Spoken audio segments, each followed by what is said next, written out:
All right. We are back here at Song of the Day, coming to you from the Rock Cave. I'm your host, Mark Pierce. It's Wednesday here in the cave. Almost said that too fast. How y'all doing? It's, what did I do with the Smiths debut last Thursday? At this point, we're like Song of the Week, I think, right? Apologies about that. We're working on it. I still got a lot on my list, trying to organize them, figure stuff out. But it's going to be, it'll be sporadic in the month of March, I think. We'll do our best, though. What are we talking about today? I have another Wanderlust Wednesday topic that I'm hoping to get out next Wednesday, but it's going to take a little bit more time for me to put together. But I heard this song the other day, and I was like, I don't think I've covered this song here in the cave.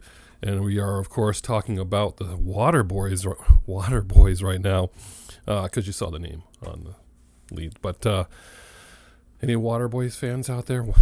Yeah, you hear this song every once in a while, and you're like, man, this is good. And I didn't know a ton about this band. I knew a little bit about this band.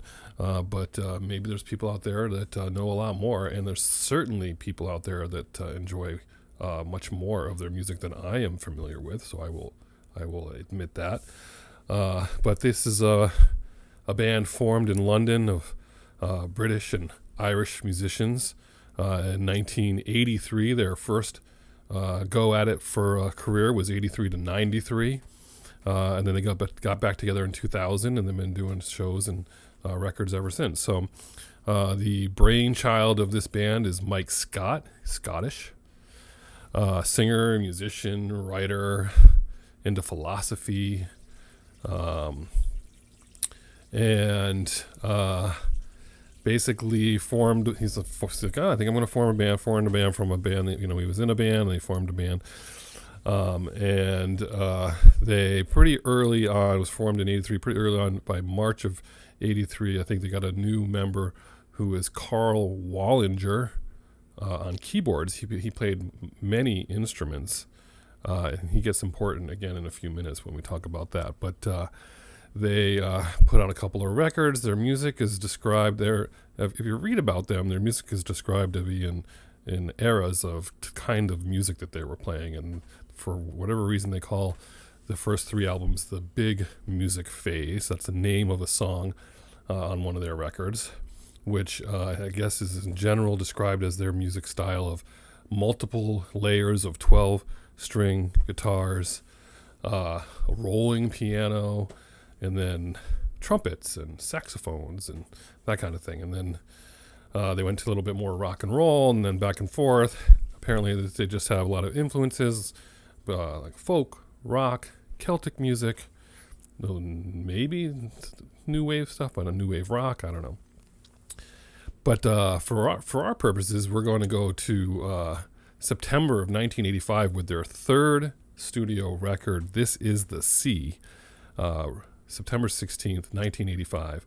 The critics loved it. Fans loved it. It's described as probably one of their best records.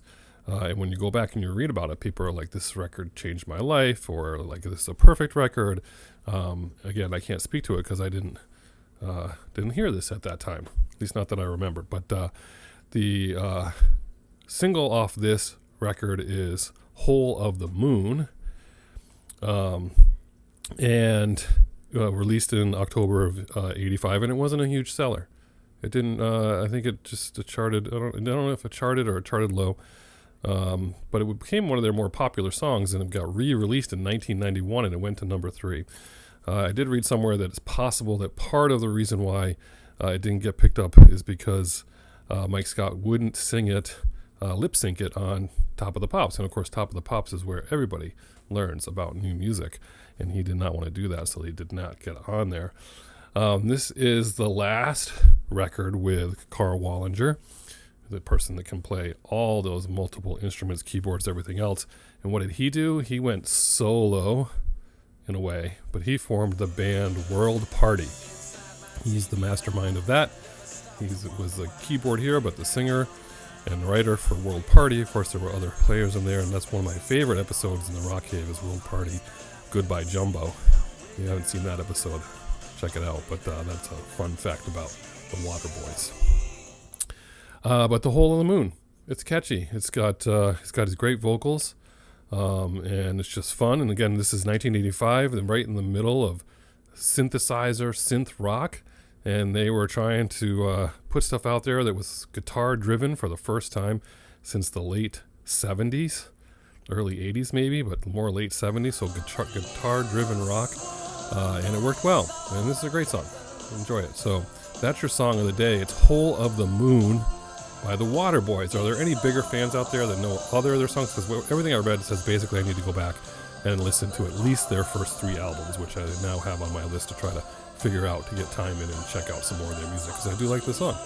But that's why it's Wanderlust Wednesday for me, because it's just the one song I know.